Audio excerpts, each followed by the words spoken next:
Hello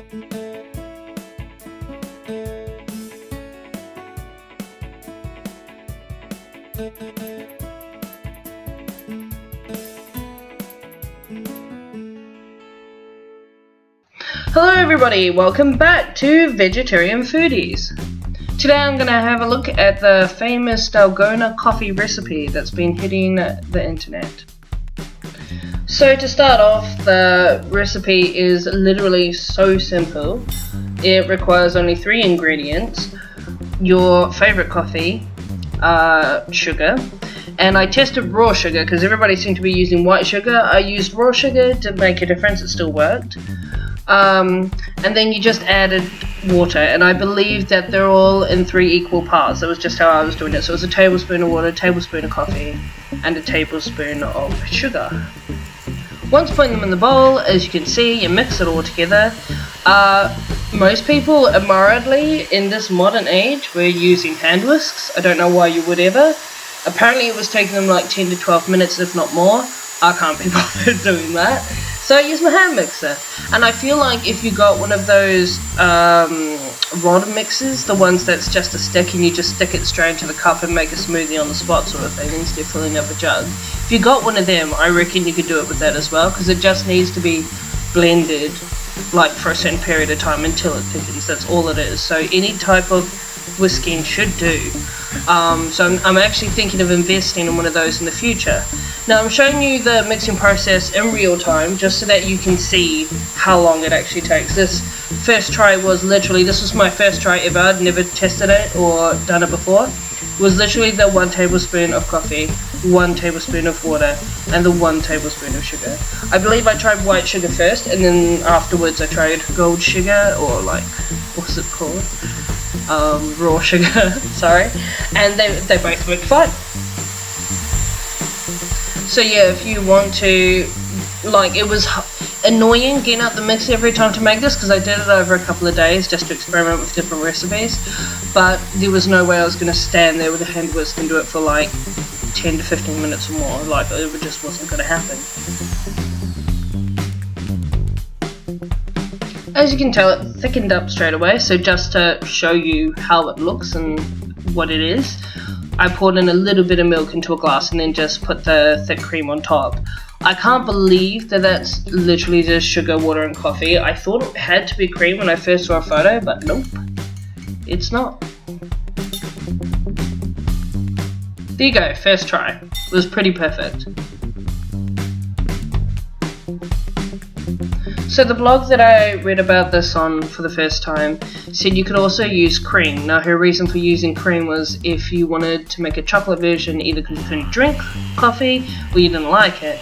I am one of those people who does not like it, but the confusing thing about her explanation with the cream was that I've literally done this. I have a whipped cream gun, and literally all you do is you pour the cream into the gun, add a laughing gas bulb to it and shake it, and it whips the cream for you, and you can add any flavouring you like. I've made coffee whipped cream, I've made chocolate whipped cream, I've made plain whipped cream, and I've made vanilla or caramel flavoured whipped cream using this gun. It's dead easy. Now, the idea that she had for using chocolate was just simply to add the chocolate to whipped cream and therefore make the same kind of, in quotes, creamy topping, chocolate topping for a drink. But the problem is that it's literally just whipped cream with chocolate in it, which makes it super rich and sickly. It's really not like the coffee cream. But just for the sake of experiments and for the video, I whipped up the cream. It was a tablespoon or so of cream, I believe, and I melted some chocolate in a cup because I don't tend to use chocolate powder nowadays. I always use like actual chocolate just melted for my hot chocolate drinks. And I whipped it together, and sure enough, it made chocolate cream. Now, as I say, you can easily do this in a cream gun anyway. Like you can put melted chocolate or cocoa powder, which with my cream gun, I usually just put in a couple of tablespoons of cocoa powder, and it makes it a rich, dark whipped cream that's chocolate flavored, and it's really good too, but it is so rich that it's good for desserts and stuff. It's very sickly sweet putting something like that on top of a drink, although it looks very pretty, but I feel like just most people would not be able to handle it. I will say my one issue with this recipe, which is unfortunate, is that I am genuinely not a coffee fan. I don't like coffee. If the coffee flavour is too strong, I just won't have it. So because these are equal parts, if I put in a tablespoon of coffee, because if I drink coffee at all, it has to be good coffee. So I have Macona, which is good and it's a better flavour than the other ones, but it is very strong. And to me, 1 tablespoon is too strong. So if I put in a tablespoon of that, a tablespoon of sugar, a tablespoon of water, it looks amazing, the colour is amazing, but it's just not something that I can drink just because it's just too overpowering with the coffee flavour. So what I'm about to show you will be a mix or a blend between the two. So I decided to melt some chocolate again, and what I'm going to do is revert back to the standard coffee recipe. To make it not too strong anyway, I put in half a tablespoon of coffee instead, and then 2 tablespoons of water, which makes it much longer to whip, so just keep that in mind if you decide to do that. And then I put in 2 tablespoons of sugar, I think, and then I tried 1 tablespoon of coffee, but I put in 4 tablespoons of sugar, which is just so sweet, obviously. And to be fair, it tasted amazing, but like when you're piling in chocolate, coffee, and a ton load of sugar as well, this is one like heavy, very unhealthy drink if you want to drink it my way, where it's not too strong on the coffee and and it still tastes good. So what I learned from all the experimentation is that if you mix chocolate liquid or chocolate powder straight into water and sugar, it doesn't work. It doesn't froth up the way the coffee would.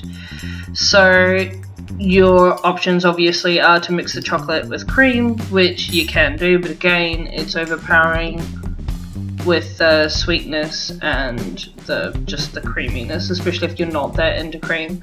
So what I invented and decided to do, I feel like, is what I would kind of call a mocha Dalgona coffee.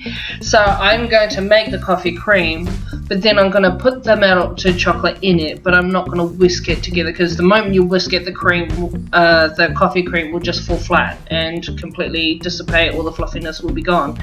So you will see what I do when I mix the coffee, sugar and water on its own, and then I melt and mix up the chocolate on its own. I will swirl them together, basically, as you're about to see.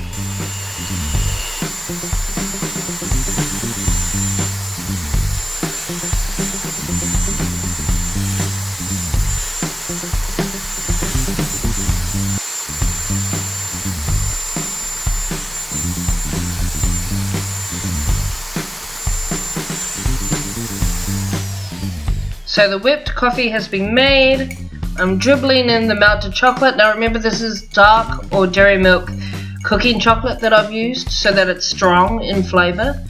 And I've just dripped that in there, and rather than whisking or mixing it, I'm simply going to lightly stir it in so that it's a coffee cream, but it's got chocolate swirls through it. And they're yummy, dark, rich cooking chocolate swirls, which is absolutely amazing. Now another thing I tried, because the coffee, obviously I was cutting in half and then putting in like so much sugar to try and make up for volume, because you can cut the portions, but of course there's not going to be as much cream. So what I did was I made 1 lot of cream, coffee cream that is, and then as you saw, I dribbled and swirled in the chocolate into that half. I'm now going to make another mix. So these are both normal mixes, I believe. They were both just one, I think I used half a tablespoon of coffee each, and then a tablespoon of sugar, and then a tablespoon of water. So there are 2 parts now. So this is the second part, and they will be put together to kind of make enough coffee cream, which is coffee with the chocolate. So this is how it's going to look. You pour in your either hot milk or your cold milk. You put in the just coffee cream in the middle, And what that will do is, because obviously you're not flavouring the milk at all, which is something that I really like about this drink actually, because the cream is so strong it's really not necessary, but to make sure you get enough of a blend where some of the globs of flavour are going through the milk, I put the cream in halfway. I then top it up with milk, and then I put the chocolate and coffee cream on top. So like it's a double whammer, but like it's still very evenly balanced. So now I'm going to add more cream, the chocolate cream, and you can see the chocolate swirls in there, onto the top. Now, I wouldn't suggest you having a drink like this all the time, because it's not just a coffee kick, it's like a sugar, chocolate, everything kick. But I will say it was delicious. Considering I'm not a coffee drinker, I liked both the coffee, if I added enough sugar, and this mocha version that I did. It was absolutely amazing. Now, one more thing I tried in case you don't want to make the chocolate coffee cream on top of the coffee cream. What you can do is make coffee cream and then drop a couple of pieces of chocolate into it if you're using hot milk. And what the hot milk will do is melt it the moment it touches it. And then when you drink it, you get swirls and chunks of melted chocolate in there. Just to test this out on its own, I poured some boiling hot milk into my large drinking glass, topped it with coffee foam, and then just merely put chunks of chocolate on the top of that. And what happened is they slowly fell through the foam and melted in the milk, which gave it a very delicious, nice, melty chocolate, but still coffee flavour. Don't forget, if you like what you saw today, hit that like and subscribe button, and I will hopefully see you all again soon. Have a great week.